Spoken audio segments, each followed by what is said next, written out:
네, 오늘은 말씀을 따르는 삶 제6강이고요. 주제는 우상입니다. 우상 첫 번째 시간이고요. 지난주에 일과 영성에 대한 강의를 하다가 제가 일이 자칫하면 우상이 될 수도 있다라는 말을 했었어요. 그런데 사실 신앙생활이라는 측면에서 보면 사실 어떤 학자는 신앙의 정수가, 기독교인의 신앙의 정수가 어떻게 우상 숭배를 싸워 이기느냐에 달렸다라고 표현할 수도 있다라고 할 만큼 사실 인간은 죄인이고 또 누구나 우상 숭배의 위험성이 있습니다. 그래서 우리가 어떻게 말씀을 따라 살고 또 우상 숭배를 이길 수 있는지 또 함께 배워보는 것이 중요하다는 생각을 해서 제 6강을 준비해 보았고, 특별히 오늘은 우상이라는 주제 가운데 소원, 사랑, 돈 세 가지를 중심으로 함께 살펴보겠습니다.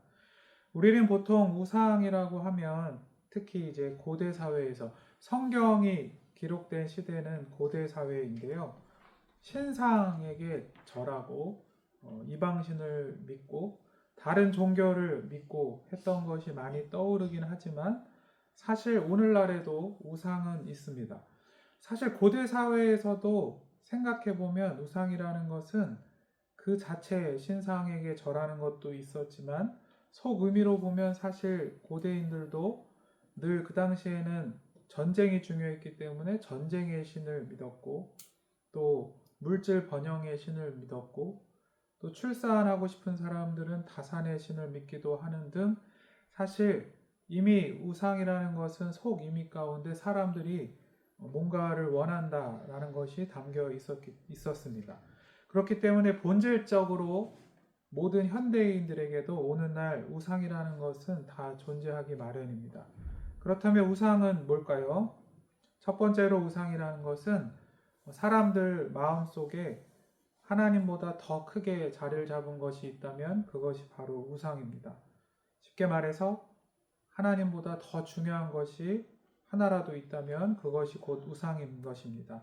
무엇이든 될 수 있습니다. 누군가에게는 돈이, 누군가에게는 성공이, 누군가에게는 안정된 직장이, 행복한 가정이, 외모가, 이 모든 것이 다 우상이 될 수 있습니다. 심지어 어떤 사람은 저는 특별히 목사이기 때문에 동의를 하고 꼭 알아야 한다고 생각하는 것 중에 하나가 신앙의 열심이 잘못돼서 내가 뭐 봉사를 통해서 사역을 통해서 이거를 꼭 해야겠다. 이것조차도 하나님보다 앞서게 된다면 잘못된 열심도 우상이 된다고까지도 말을 했습니다. 그래서 우상의 중요한 특징은 우리는 보통 이제 우상하면 떠올리는 게 뭐 마약이라든지 또 돈이라든지 이렇게 무분별한 성이라든지 나쁜 것을 많이 생각하기 마련이지만 나쁜 것만 우상이 되는 것이 아닙니다. 특별히 기독교인들은 더 할 텐데요. 중요한 말인데 좋은 것도 우상이 될 수 있습니다. 아까 예를 든 것 중에 누군가에게는 행복한 가정이 우상이 될 수 있습니다. 누군가에게는 너무 멋진 남자친구가 여자친구가 우상이 될 수도 있습니다. 누군가에게는 행복 그 자체가 우상이 될 수도 있고요. 어쨌든 그 마음과 생각 속에 하나님보다 더 중요한 것으로 자리 잡으면 그것이 바로 우상입니다. 우상이 생기면 사실 인간은 누구나 하나쯤은 우상이 있기 마련인데 우상이 있으면 우리는 어떻게 행동을 하는가? 첫째는 우상을 사랑합니다. 우상을 사랑한다는 것은 자꾸 마음속에 생각하고 상상한다는 겁니다. 돈으로 해볼까요? 자꾸 마음과 생각 속에 이번 사업이 잘 돼가지고 두 번째 가게를 열고 내가 이번에 투자한 주식이 2배 올라가지고 내가 막 경제적인 여유가 생겨가지고 다음 방학 때에는 그 가족들과 좋은데 해외로 여행 갈 수 있겠다. 이거를 자꾸 밤마다 꿈꾸고 생각하고 꿈에도 나오고 우상을 사랑하는 것입니다. 그 다음에 우리는 우상을 신뢰할 수 있습니다. 신뢰한다는 것은 뭐냐면 나에게 많은 돈이 생기면 내가 여유로워지겠지, 안정이 생기겠지, 행복이 생기겠지.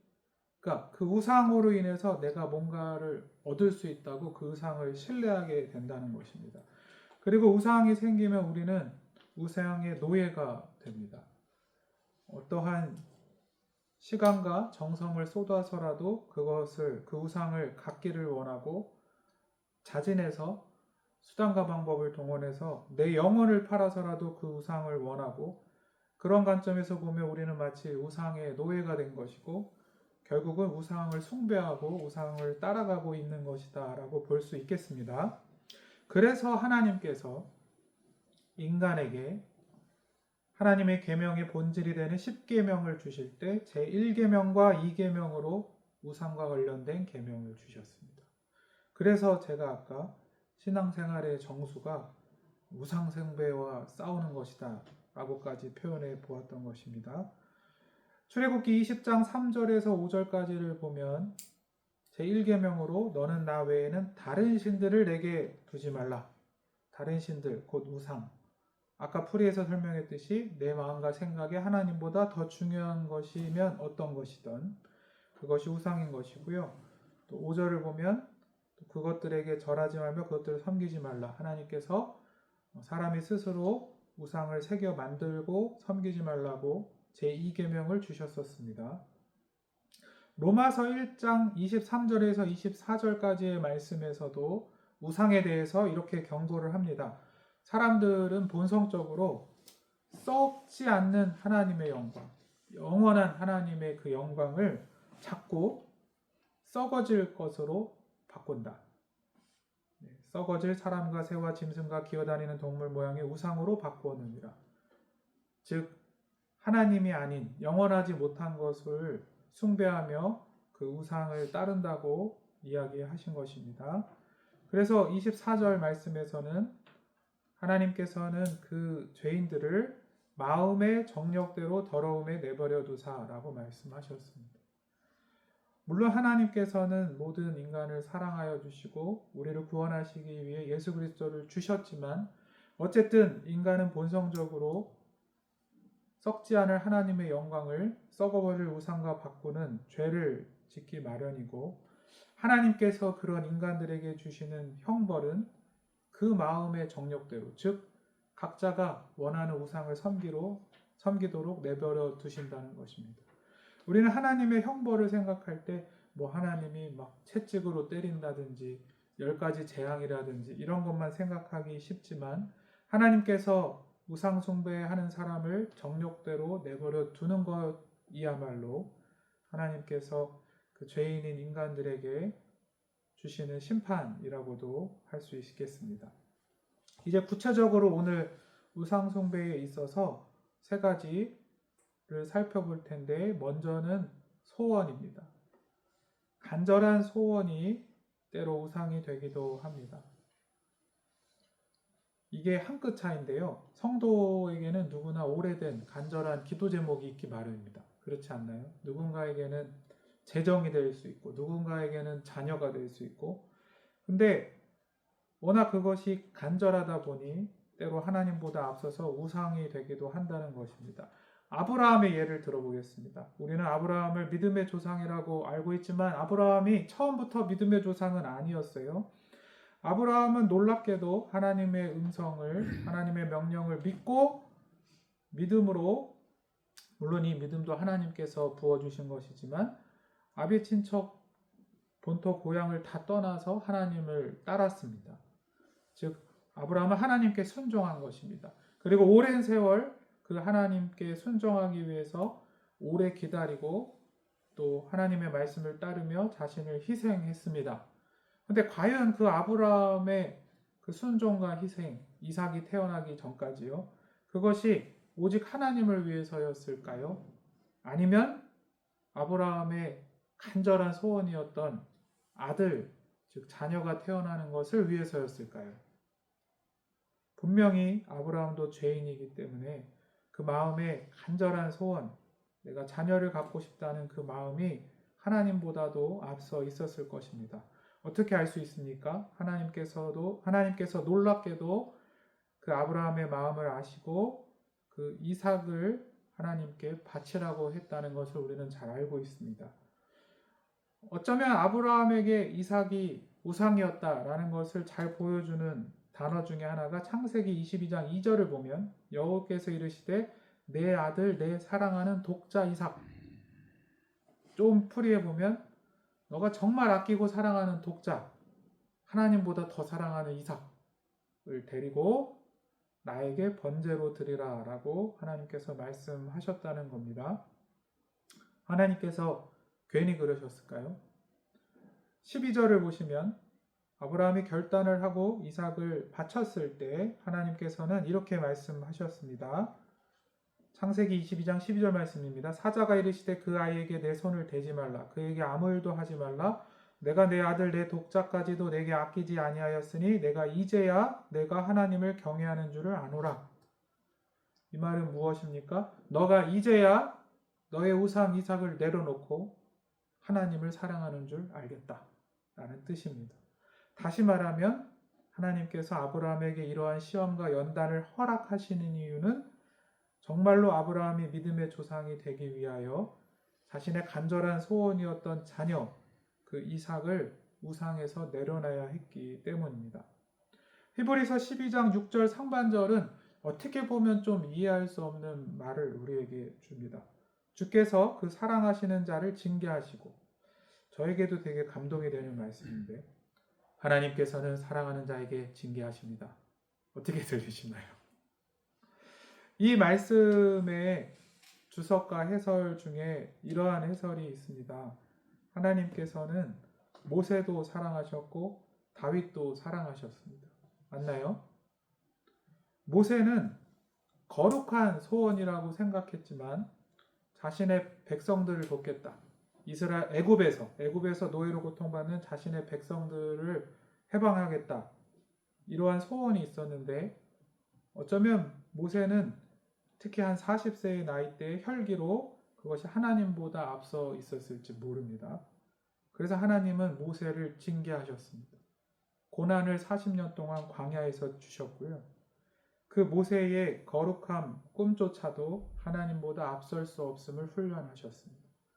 다윗도 마찬가지입니다. 다윗이 가족들에게 인정을 못 받고 천덕꾸러기 막내가 돼서 목동이나 하고 있을 때 하나님께서 다윗에게 꿈을 주셨습니다.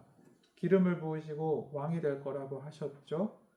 다윗에게 왕은 언젠가부터 간절한 소원이 되었을 텐데 하나님은 절대 그 다윗의 소원이 하나님보다 앞서지를 원치 않으셨어요. 우상이 되길 원치 않으셔서 다윗을 오랫동안 10년이 넘게 광야에서 고난을 주시고 그 믿음을 훈련하셨습니다. 지금 이 자리에서 또 영상으로 이 강의를 듣고 계시는 성도님들이 계시는데 내 인생에서 간절한 기도 제목이 있는데 잘 안 풀리고 고난 중에 있으십니까? 하나님께서 여러분을 사랑하시는 겁니다.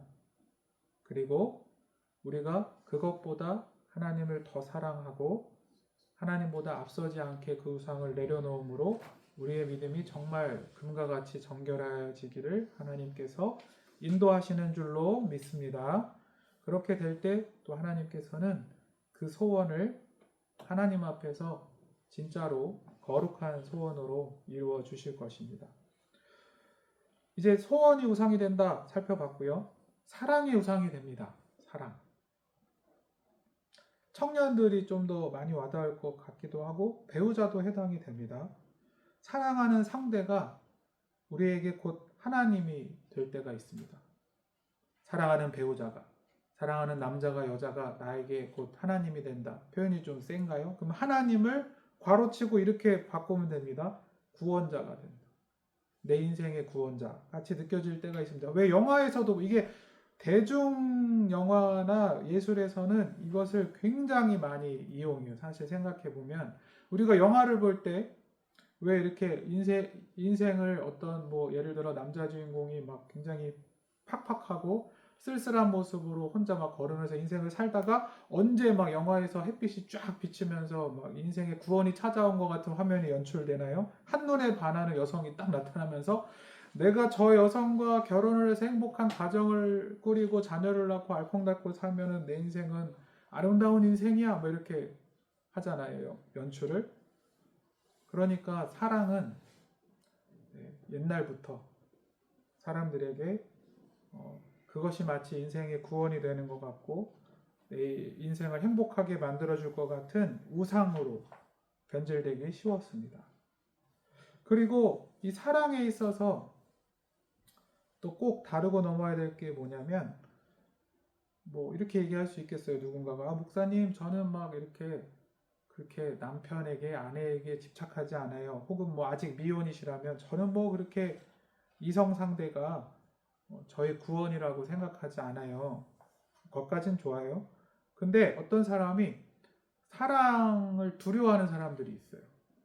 이렇게 특별히 뭐 이렇게 내적 치유 이런 관점으로 보면은 뭐 부모님에게 상처가 많다든지 하는 사람들 중에 결혼을 하고 싶어 하지 않고 연애도 하고 싶어 하지 않고 혹은 결혼해서도 배우자에게 별로 정을 주지 않으면서 그렇게 진실한 사랑의 관계를 회피하는 사람들이 있습니다. 그러면 그 사람이 사랑을 회피한다고 사랑의 지배를 안 받는 것일까요? 사랑이 무서워서 두려워서 안 하고 있는 거잖아요. 그 역시 거꾸로 사랑의 지배를 받는 것입니다. 그 얘기는 뭘까요? 우상이라는 얘기입니다. 돈도 마찬가지입니다. 돈을 막 쓰면서 돈을 계속 추구하고 화려하게 살고 하고 싶어 하는 것도 우상. 돈을 스크루지처럼 수전도처럼 절대 안 쓰는 사람들 있죠. 안 쓰면서 통장에만 계속 모아놓고 이제 내 인생은 안전하다 이렇게 생각하는 사람 우상입니다. 그 돈이 곧 내 인생을 내 마음을 안전하게 해줄 거다라고 해서 돈 하나도 안 쓰면서 모으기만 하는 사람도 돈이 우상인 것입니다. 그래서 우리는 그 우상의 원리를 잘 알아야 되고요. 어쨌든 사랑은 또 혹은 배우자까지도 우상이 될 수 있습니다. 성경에서 잘 보여주는 사례가 야곱입니다. 아시다시피 야곱은 그 이삭의 자녀죠. 이삭에게는 에서와 야곱 두 아들이 있었는데 이삭은 에서를 편애했고요. 또 엄마는 야곱을 편애했습니다. 사라는 야곱을 편애했습니다. 근데 하나님께서 야곱이 장자가 되게 해주신다고 했는데 그게 수월치 않아 보이자 야곱이 아빠 이삭에게 사기를 쳐가지고 또 형에게 에서에게 장자권을 팔라고 해가지고 하여튼 가진 수를 다 써서 장자를 얻었습니다. 근데 문제는 에서가 야곱을 또 젊은 그 혈기에 죽이고 싶어 할 정도로 미워해서 목숨의 위협을 당해서 떠나야만 했습니다. 하루아침에 가족을 다 떠나고 엄마 품도 떠나야 했던 거죠. 그래서 아무 데나 갈 수는 없으니까 이제 어쨌든 엄마가 급히 외가로 외삼촌 라반이 있는 동네로 보내게 되는데요. 그러니까 우리가 야곱이라고 생각을 해봅시다. 이제 하루아침에 가족과도 멀리 떨어지게 되고 그나마 나를 사랑해주던 엄마의 품도 떠나게 됐으니 얼마나 야곱의 인생이 무의미하고 외롭고 괴롭고 쓸쓸하게 느껴졌을까요? 그때 아까 얘기 드린 것처럼 내 인생을 건져줄 자, 내 인생을 행복하게 바꿔줄 자가 야곱의 눈에 딱 들어왔는데 그게 바로 라헬이었습니다. 성경의 유명한 이야기죠. 당시에는 이제 사촌과 결혼하는 것이 문화적으로 허용되는 것이었습니다. 잘못된 게 아니었어요. 그래서 그 외삼촌의 작은 딸 라헬을 봤는데 라헬이 성경에서도 이뻤다고 써 있습니다. 라헬을 보고 야곱이 너무 반해가지고 저 라헬과 결혼하면 다시 나는 행복해질 수 있어. 이렇게 우상이 됐습니다. 야곱이 라헬을 얼마나 사랑했는지는 창세기 29장 20절을 보면 이제 야곱이 삼촌 라반에게 내가 라헬과 결혼만 시켜주면 삼촌 밑에서 7년을 일하겠습니다. 이렇게 얘기를 하거든요. 근데 그 7년을 무보수로 일한다는 것을 돈으로 계산하면 당시에 신부를 얻기 위해서 결혼 지참금으로 마련했던 돈의 4배라고 합니다. 4배 정도. 그걸 기꺼이 치르겠다고 했을 뿐더러 야곱이 어느 정도로 사랑에 눈이 멀었냐면 유명한 구절이죠. 야곱이 라헬을 위하여 7년 동안 라반을 섬겼으나 그를 사랑하는 까닭에 7년을 며칠같이 여겼더라. 그 7년을 며칠같이 여길 정도로 라헬을 사랑했다고 나옵니다. 야곱의 라헬을 향한 사랑이 하나님보다 앞서 있는 우상과 같은 사랑이라는 게 이어지는 것이 라헬이 죽자 또 그 아들들 12명의 아들 중에서 라헬의 아들들인 요셉과 베냐민을 편애해가지고 사단이 나죠. 형제들과 질투와 시기와 또 노예로 팔아버리는 비극까지 이어지는 일이 일어났습니다. 물론 그게 다 야곱의 잘못이라고는 할 수 없지만 야곱이 씨를 먼저 뿌렸습니다. 이렇게 야곱의 사랑이 이제 사랑이 우상이 되는 걸 잘 보여주고요. 근데 이 이야기에서 굉장히 또 중요한 인물로 나오는 인물이 있습니다. 라헬의 언니가 누구였나요?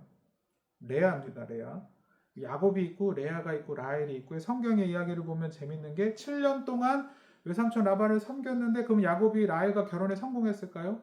아닙니다. 라반이 사기를 쳐가지고 먼저 레아를 참 마음 아픈 일인데 어떻게 보면 떨이처럼 먼저 야곱과 결혼하게 합니다. 레아는 몸도 좀 안 좋았고요. 부모님에게 그렇게 인정받는 딸이 아니었던 것 같고 외모도 그렇게 라헬처럼 출중하지 않았던 것 같아요. 그러니까 그렇게 부모님의 사랑과 인정을 못 받았던 것 같은데 그래서 이렇게 그냥 억지로 결혼을 떨이처럼 비극이지만 하게 됐어요. 먼저. 그리고 다시 7년을 섬겨서 라헬과 결혼하게 됐는데요. 당연히 두 아내 중에 야곱은 라헬만을 사랑했습니다. 레아가 얼마나 마음이 아팠을까요? 부모의 사랑도 많이 못 받았는데 남편에게도 사랑을 못 받았는데 남편의 사랑을 못 받는다고 해서 사랑이 우상이 되지 말라는 법은 없습니다. 레아는 남편의 사랑을 엄청나게 갈구했습니다. 근데 어쨌든 이성적으로는 라헬을 사랑하니까 야곱이 그 당시 문화에서는 이제 남편의 사랑을 또 차지할 수 있는 방법이라고 여긴 게 아들을 낳아주는 겁니다. 뭐 요즘은 완전 시대가 다르고 요즘은 뭐 딸을 더 선호한다 이런 얘기도 많고 하지만 그 당시에는 그 당시 문화 속에서 가문을 잇게 하는 아들을 낳아주는 것이 남편의 사랑을 받는 것이라고 생각해가지고요. 그래도 레아가 부족한 신앙이지만 여호와 하나님을 기억해서 하나님에게 졸랐던 것 같아요. 그래서 창세기 29장 31절을 보면 여호와께서 레아가 사랑받지 못함을 보시고 이 마음 아프게 읽으면 되게 마음 아픈 구절인데 레아는 야곱을 짝사랑하지만 남편이 사랑받지 못함을 보시고 불쌍히 여겨서 그의 태를 여셨으니 라헬은 자녀가 없었더라. 라헬은 자녀가 없고 레아가 아들을 낳았습니다.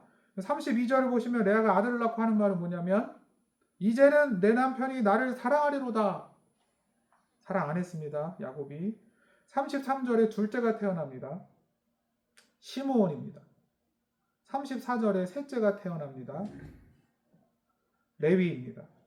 그리고 뭐라고 얘기하냐면 34절에 셋째가 태어났으니까 이제는 내 남편이 지금부터 나와 연합하리로다. 그때까지 야곱의 사랑을 못 받았는데 이제는 남편이 나를 사랑하고 나랑 연합할 것이다. 야곱은 그때도 레아를 사랑 안 했습니다. 35절에 놀라운 반전이 있습니다. 그가 또 임신하여 아들을 낳고 이르되 내가 이제는 여호와를 찬송하리로다 하고 이로 말미암아 그가 그의 이름을 유다라 하였고 그의 출산이 멈추었더라. 레아가 드디어 우상을 내려놨습니다. 남편의 사랑을 더 이상 갈구하지 않고 내가 하나님을 찬송합니다 라고 고백했습니다. 이것은 놀라운 이야기인데요. 사실 레아가 남편을 짝사랑하는데 계속 4명의 아들을 낳는 동안 야곱에게 거절당하는 것처럼 보이지만 이 얘기 속에서 사실 정말로 변하지 않는 이기적이지 않은 끝까지 사랑하시는 사랑을 해주신 분은 여호와 하나님이고요. 사실 레아의 사랑도 완전하지 않은 자기 자신이 사랑받고 싶은 사랑이었던 것이고 정말 하나님이야말로 대가 없는 사랑을 레아에게 주셨어요. 첫째 아들 주실 때 레아를 불쌍히 여겨서 주셨고 둘째, 셋째, 넷째까지 마찬가지였습니다. 근데 그 하나님의 놀라우신 사랑이 레아를 바꿨습니다. 그래서 레아가 그 잘못된 사랑인 남편이 우상됨을 내려놓고 하나님을 사랑하게 되었습니다. 전도서 3장 11절 말씀입니다. 하나님이 모든 것을 지으시되 때를 따라 아름답게 하셨고 또 사람들에게는 영원을 사모하는 마음을 주셨느니라. 이 말의 뜻은 뭐냐면 하나님께서 세상을 만드셨는데 또 사람을 만드셨는데 그 사람에게는 절대 세상 것으로 채울 수 없는 마음, 영원을 사모하는 마음, 즉 하나님만 채워주실 수 있는 마음이 있다라고 하신 것입니다. 실제로 기독교 역사상 가장 위대한 목사이자 신학자인 초대교회 교부 성 어거스틴이 이런 말을 했습니다. 그의 고백록에서 유명한 책이죠. 사실 어거스틴은 하나님을 믿기 전에 많이 방황을 했는데요. 나의 영혼은 하나님을 만나고서야 참 안식, 평안을 얻었다. 다시 말해서 하나님을 만나기 전까지 나의 영혼은 한 번도 평안이 없었다라고 어거스틴이 말했습니다. 그래서 결국은 사람은 사랑이 우상이 되긴 하지만 그 사랑이 그 사람을 구원해주지도 못하고 만족시켜주지도 못합니다. 왜냐하면 사실 사람에게는 영혼을 사모하는 마음이 있기 때문입니다. 하나님을 만나야 평안을 얻고 만족을 얻습니다. 그래도 레아는 그렇게 변화가 되었던 것 같습니다. 물론 하나님의 사랑을 통해서요. 세 번째, 돈이 우상이 되기도 합니다. 돈. 사실 돈은 우리가 가장 쉽게 떠올리는, 첫 번째로 떠올리는 보편적인 우상입니다. 제가 이렇게 써놔봤는데요. 돈 욕심은 영혼을 눈멀게 한다. 눈멀게 한다. 돈이라는 우상은 워낙 보편적이어서 너무나 많은 사람들이 특히 현대사에서 돈을 추구하기 때문에 기독교인들조차도 적당히 돈 욕심을 부리는 것이 죄라고 생각 못할 때가 많다고 합니다. 우상 숭배라고 생각을 못할 때가 많다고 해요. 제가 읽은 책에서 어떤 목사님이 목사이다 보니 수많은 사람들이 와서 목사님 사실 제가 자꾸 이러한 죄를 짓고 있습니다. 믿음으로 이기고 싶습니다. 이렇게 상담을 하곤 하는데 뭐 성적인 거라든지 뭐 여러 가지 탐욕이라든지 많은 것을 사실 고백할 수 있는데 의외로 목사님 제가 돈 욕심이 너무 많습니다라고 하는 사람이 별로 없더래요. 죄가 죄인 줄 잘 모르는 경우가 많았다고 합니다. 이것을 어떻게 설명하기도 하냐면 돈이라는 것이 지금 현대 사회에서 어떻게 작동하냐면 돈이 많아지면 어떻게 되나요? 계층이 올라갑니다. 내가 사는 동네가 달라지고 집이 달라지고 자녀들로 얘기하면 타고 있는 차가 달라지고 자녀들이 다니는 학교, 학군이 달라집니다. 근데 이렇게 계층이 올라가면 사람이 어떻게 되게 되나요? 주위에 어울리는 사람들이 계층이 달라집니다. 그리고 그 중에는 반드시 나보다 2배, 3배의 부자들이 또 있습니다. 그래서 사람들이 마음먹기를 어떻게 마음먹나요? 쟤랑 비교하면 나는 아직 별로 미미해. 난 그렇게 부자도 아니야. 부자 축에도 못 껴. 하면서 속으로는 사실 은밀하게 돈 욕심을 부리면서 그게 우상이라는 것을 모를 수 있다는 겁니다. 기독교인들조차도요. 하지만 하나님은 분명히 얘기하셨습니다. 누가복음 16장 13절에 지파인이 두 주인을 섬길 수 없나니 혹 이를 미워하고 저를 사랑하거나 혹 이를 중히 여기고 저를 경히 여길 것임이니라. 너희는 하나님과 재물을 겸하여 섬길 수 없느니라 라고 하셨습니다. 돈이 우상이 된다는 것을 잘 보여주는 성경의 인물은 우리도 잘 알고 있는 삭개오입니다. 그 당시 세리라는 것을 물론 많은 말씀을 통해 배우셨겠지만 잘 아셔야 하는데 그 당시 로마는 세계 곳곳의 나라들을 정복하고 식민지로 삼았고요. 그 식민 지배를, 그 통치를 오랫동안 유지하기 위해서 그 나라를 수탈했습니다. 수탈할 때는 당연히 돈을 수탈하고 자원을 수탈해 갑니다. 그렇기 때문에 세금을 매겨서 돈을 수탈해가는 것이 그 로마가 이스라엘 역시 식민지였는데 이스라엘을 오랫동안 지배하기 위한 수단이었는데 그 로마의 식민 수단의 앞잡이가 된 것이 세리입니다. 그러니 이스라엘 민족들이 보기에는 같은 동포인 유대인이 세리가 됐다는 것은 나라를 팔아먹은 정말 나쁜 매국노와 같은 사람이고 모든 사람들이 죄인으로 여겼습니다. 삭개오가 몰랐을까요? 알았습니다. 심지어 삭개오는 세리 중에 우두머리 세리장이었어요. 그럼에도 불구하고 왜 삭개오가 세리장이 되기를 택하였을까요? 이유는 하나입니다. 돈이 좋아서. 돈을 모으기 위해서. 세리장만큼 부자가 될 수 있는, 강력한 부자가 될 수 있는 길이 없다고 생각했기 때문일 것입니다. 돈이 우상이었던 것이에요. 근데 앞서 얘기했지만 그래서 그 돈이 하나님께서는 모든 사람이 하나님을 만나기 전까지는 그 영혼의 안식이 없게 하셨는데 결국 삭개오를 구원했을까요? 안식을 줬을까요? 못했겠죠. 하지만 삭개오가 보기에 그렇다고 딱히 돈보다 나은 것도 없어 보였을지도 모르겠어요. 요즘 사람들이 많이 하는 거죠. 많이 하는 얘기죠. 그래도 돈이 최고다. 참 씁쓸한 말인데 그러다가 삭개오가 예수님 소문을 들었어요. 뭔가 예수님에겐 다른 희망이 있다고 보았나 봐요. 그래서 삭개오가 예수님이 올라갈 때 나무에 올라갔다는 얘기가 있죠. 우리는 요즘 문화로 생각해서 삭개오가 키가 작으니까 나무에 올라갈 수도 있지 이렇게 생각할 수 있는데 그 당시는 체면과 지위가 굉장히 중요했던 고대 사회이기 때문에 성인 남자가 나무에 올라간다는 것은 평생 동안 저 한심한 놈, 저 바보 같은 놈. 가뜩이나 삭개오는 세리장이어서 온 사람들의 멸시를 받는데 어디 다 큰 어른이 애들이나 올라가는 나무로 올라가 저 체면도 없는 놈. 이런 바보 취급이나 무시를 받기 딱 좋은 행위였습니다. 근데 삭개오는 똑똑한 사람이었죠. 몰랐을까요? 왜 했을까요? 절실하기 때문에.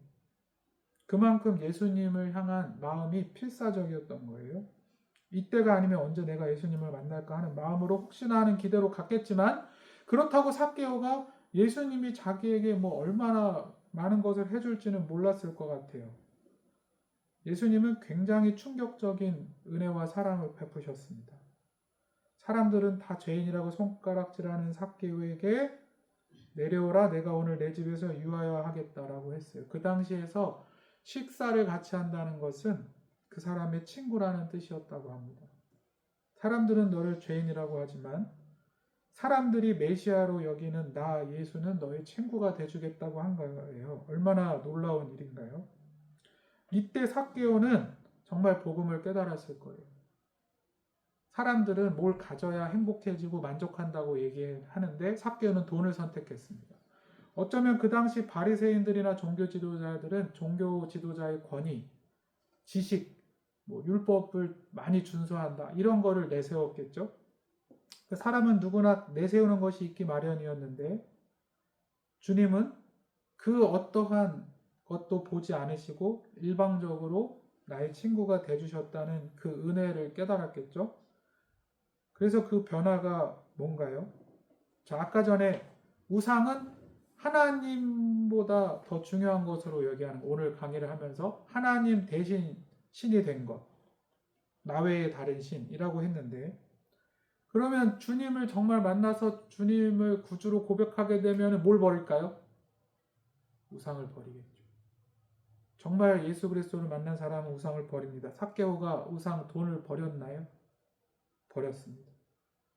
그렇게 돈이 좋아서 죄인이라고 손가락질 받아도 세리장으로 악착같이 돈을 모으던 삭개오가 8절에 보시면 누가복음 19장 삭개오가 서서 주께 여짜오되 주여 보시옵소서 내 소유의 절반을 삭개오는 엄청 부자라고 했습니다. 오늘날로 얘기하면 50억 100억이 있었을지도 모르는데 절반을 가난한 자들에게 주겠사오며 라고 했습니다. 우상을 버린 것입니다. 마지막으로 오늘 강의를 마치면서 우상을 이기는 믿음은 무엇인가에 대해서 나눠보려고 합니다. 한 번쯤 이름을 들어보셨을 미국의 유명한 강철왕이라고도 불리는 앤드류 카네기라는 사람이 있는데요. 앤드류 카네기라는 사람이 얼마나 똑똑하고 사업을 잘했냐, 훌륭한 사람이었냐 하면 33살에 이미 비교할 사람이 별로 없을 정도로 재벌이 됐습니다. 사업에 성공했습니다. 그리고 카네기가 글에 자기가 뭐라고 썼냐면 돈만큼 강력한 우상이 없다. 그러므로 나는 이제 사업을 다 성공했기 때문에 35살에는 이 사업을 내려놓을 것이다. 그리고 절대 돈이 우상이 되게 하지 않을 거다. 카네기가 사업을 내려놨을까요? 안 내려놨습니다.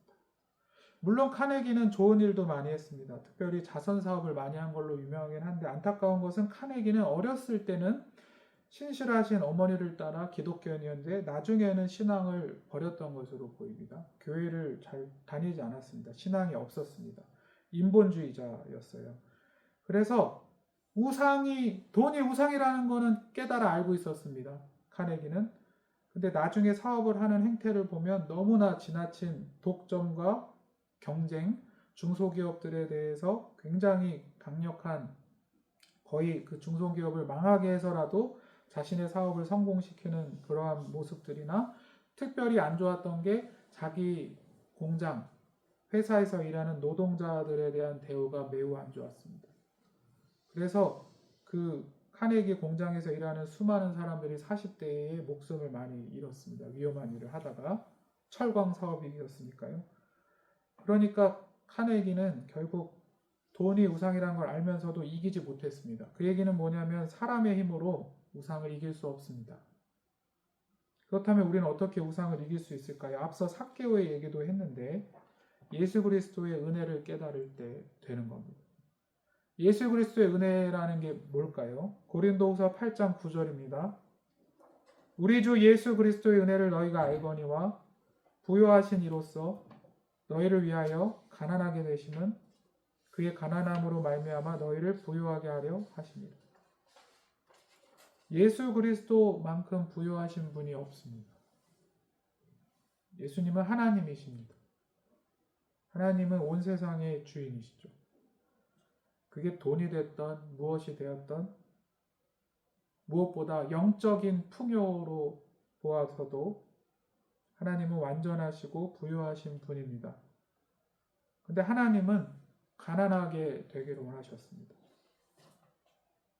그리고 자신의 가난함으로 말미암아 우리를 구원하시고 우리가 영적으로 부유하게 되고, 즉 죄 사함을 해주시고 구원받게 해주시기를 원하셨습니다.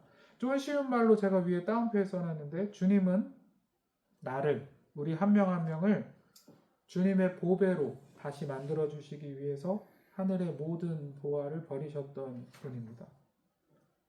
우리가 이 예수님의 은혜와 사랑을 알아야 우상을 이길 수 있습니다. 아까 말씀드렸듯이 우상은 누구에게나 있습니다. 하나라도 있습니다. 우상이란 본질적으로 내 마음과 생각이 하나님보다 더 앞서 있거나 중요한 것이 다 우상입니다. 근데 어찌 우리가 내 힘으로는 우상을 못 이겨도, 그 우상은 자녀일 수도 있고 성공일 수도 있고 평안일 수도 있고 행복일 수도 있고 안정일 수도 있고 가정일 수도 있습니다. 근데 어찌 내가 그것이 우상이라 할지라도 나를 위해 모든 것을 버리신 예수님의 사랑을 내가 받았다고 하고 깨달아 알면서 그 우상을 주님 앞에서 주님을 위해서 안 내려놓을 수 있을까요? 그러니까 사실 우상을 이기게 해주시는 분도 주님이십니다. 주님이 우리를 사랑해 주셨기 때문에 모든 것을 버리기 때문까지 나를 아껴주셨다는 것을 내가 마음 깊이 깨닫고 나면 주님 앞에 다 내려놓을 수 있게 되는 겁니다. 다 내려놓는다는 것은 간단합니다. 다니엘의 세 친구가 그리 아니하실지라도 우리는 하나님만 섬기겠습니다. 하나님만 사랑하겠습니다. 라고 했는데요. 그러니까 내 마음에 원하는 것을 주님을 위해서라면 안 이루어져도 됩니다. 내려놓을 수 있습니다. 하는 것이 우상숭배를 내려놓는 것입니다. 오늘 이야기를 마치면서 우리 자녀들이, 각 가정의 자녀들이, 우리 믿음의 다음 세대가 우상과 치열한 싸움을 하고 있습니다. 아시죠? 네. 우리도 이러한 은혜를 받아야겠지만, 제가 오늘 강의를 준비하면서 우리 자녀들이 하나님이 인생의 가장 소중한 분이라는 것, 그리고 하나님께서 먼저 우리를 사랑하셨다는 것을 잘 깨달아 세상의 헛된 썩어질 우상이 아닌 하나님을 사랑하며 말씀을 따라 승리하는 삶이 되기를 소망합니다.